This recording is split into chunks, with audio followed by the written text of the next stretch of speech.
संत मार्कुस का अध्याय 10 विवाह का बंधन। वहां से विदा होकर ईसा यहूदिया और जार्दन के पार के प्रदेश पहुंचे। एक विशाल जनसमूह फिर उनके पास एकत्र हो गया और वे अपनी आदत के अनुसार लोगों को शिक्षा देते रहे। फरीसी ईसा के पास आए और उनकी परीक्षा लेते हुए उन्होंने यह प्रश्न किया, क्या अपनी पत्नी का परित्याग करना पुरुष के लिए उचित है? ईसा ने उन्हें उत्तर दिया, मूसा ने तुम्हें क्या आदेश दिया? उन्होंने कहा, मूसा ने तो त्याग पत्र लिखकर पत्नी का परित्याग करने की अनुमति दी। ईसा ने उनसे कहा, उन्होंने तुम्हारे हृदय की कठोरता के कारण ही यह आदेश लिखा, किंतु सृष्टि के प्रारंभ ही से ईश्वर ने उन्हें नर नारी बनाया। इस कारण पुरुष अपने माता पिता को छोड़ेगा और दोनों एक शरीर हो जाएंगे। इस तरह अब वे दो नहीं बल्कि एक शरीर हैं। इसलिए जिसे ईश्वर ने जोड़ा है उसे मनुष्य अलग नहीं करे।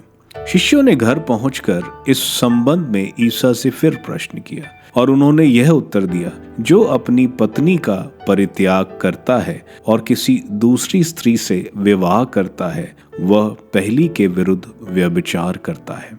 और यदि पत्नी अपने पति का परित्याग करती और किसी दूसरे पुरुष से विवाह करती है तो वह व्यभिचार करती है। बच्चों को आशीर्वाद। लोग ईसा के पास बच्चों को लाते थे जिससे वे उन पर हाथ रख दें, परंतु शिष्य लोगों को डांटते थे। ईसा यह देखकर बहुत अप्रसन्न हुए और उन्होंने कहा, बच्चों को मेरे पास आने दो, उन्हें मत रोको, क्योंकि ईश्वर का राज्य उन जैसे लोगों का है। मैं तुमसे यह कहता हूँ, जो छोटे बालक की तरह ईश्वर का राज्य ग्रहण नहीं करता वह उसमें प्रवेश नहीं करेगा। तब ईसा ने बच्चों को छाती से लगा लिया और उन पर हाथ रखकर आशीर्वाद दिया। धनी युवक। ईसा किसी दिन प्रस्थान कर ही रहे थे कि एक व्यक्ति दौड़ता हुआ आया और उनके सामने घुटने टेक कर उसने यह पूछा, भले गुरु, अनंत जीवन प्राप्त करने के लिए मुझे क्या करना चाहिए? ईसा ने उससे कहा, मुझे भला क्यों कहते हो?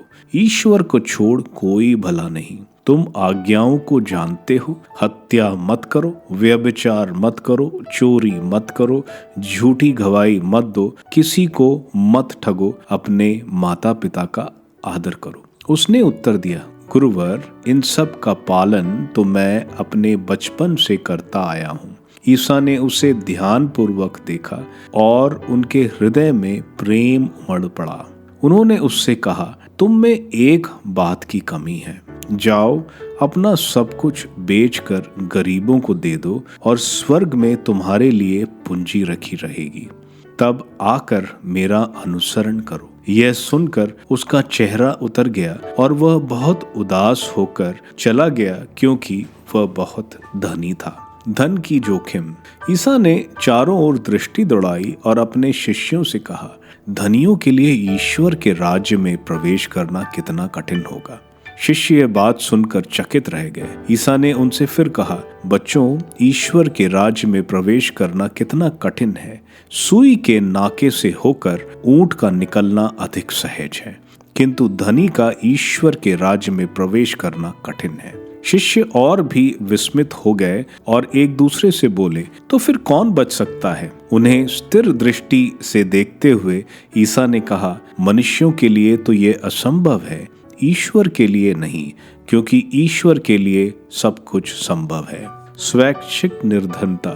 तब पेतरुस ने यह कहा, देखिए, हम लोग अपना सब कुछ छोड़कर आपके अनुयायी बन गए हैं। ईसा ने कहा, मैं तुमसे यह कहता हूँ, ऐसा कोई नहीं जिसने मेरे और सुसमाचार के लिए, भाई के लिए घर, भाई बहनों, माता पिता, बाल बच्चों अथवा खेतों को छोड़ दिया हो और जो अब इस लोक में 100 गुना ना पाए, घर, भाई बहन, माताएं, बाल बच्चे और खेत, साथ ही साथ अत्याचार और परलोक में अनंत जीवन। बहुत से लोग जो अगले हैं पिछले हो जाएंगे और जो पिछले हैं आगे हो जाएंगे।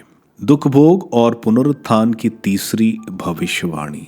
वे यरूशलेम का मार्ग पर आगे बढ़ रहे थे। ईसा शिष्यों के आगे आगे चलते थे। शिष्य बहुत घबराए हुए थे और पीछे आने वाले लोग भयभीत थे। ईसा 12 को फिर आगे ले जाकर उन्हें बताने लगे कि मुझ पर क्या क्या बीतेगी। देखो, हम यरूशलेम जा रहे हैं।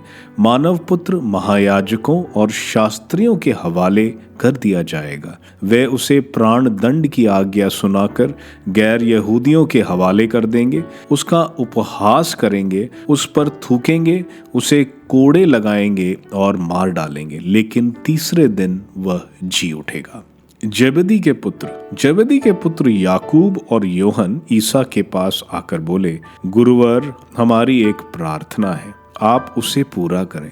ईसा ने उत्तर दिया, क्या चाहते हो, मैं तुम्हारे लिए क्या करूं? उन्होंने कहा, अपने राज्य की महिमा में हम दोनों को अपने साथ बैठने दीजिए, एक को अपने दाएं और एक को अपने बाएं।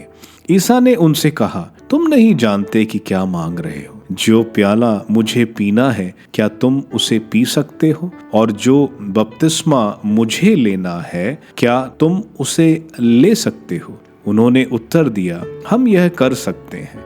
इस पर ईसा ने कहा, जो प्याला मुझे पीना है उसे तुम पियोगे, और जो बपतिस्मा मुझे लेना है उसे तुम लोगे, किंतु तुम्हें अपने दाएं या बाएं बैठने देने का अधिकार मेरा नहीं है। वह स्थान उन लोगों के लिए है जिनके लिए वे तैयार किए गए हैं। सेवा भाव का महत्व। जब 10 प्रेरितों को यह मालूम हुआ तो वे याकूब और योहन पर क्रुद्ध हो गए।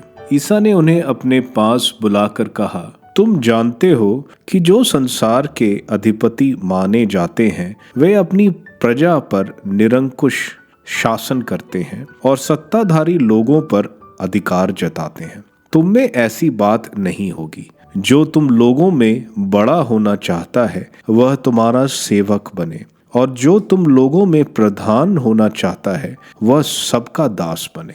क्योंकि मानव पुत्र भी अपनी सेवा कराने नहीं बल्कि सेवा करने और बहुतों के उद्धार के लिए अपने प्राण देने आया है।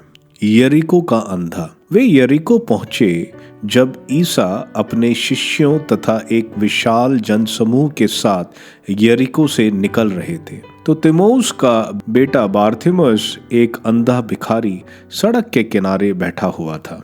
जब उसे पता चला कि यह ईसा नाजरी है तो वह पुकार पुकार कर कहने लगा, ईसा दाऊद के पुत्र, मुझ पर दया कीजिए। बहुत से लोग उसे चुप कराने के लिए डांटते थे, किंतु वो और भी जोर से पुकारता रहा, दाऊद के पुत्र, मुझ पर दया कीजिए। ईसा ने रुक कर कहा, उसे बुलाओ। लोगों ने यह कहते हुए अंधे को बुलाया, ढाढ़स रखो, उठो, वह तुम्हें बुला रहे हैं।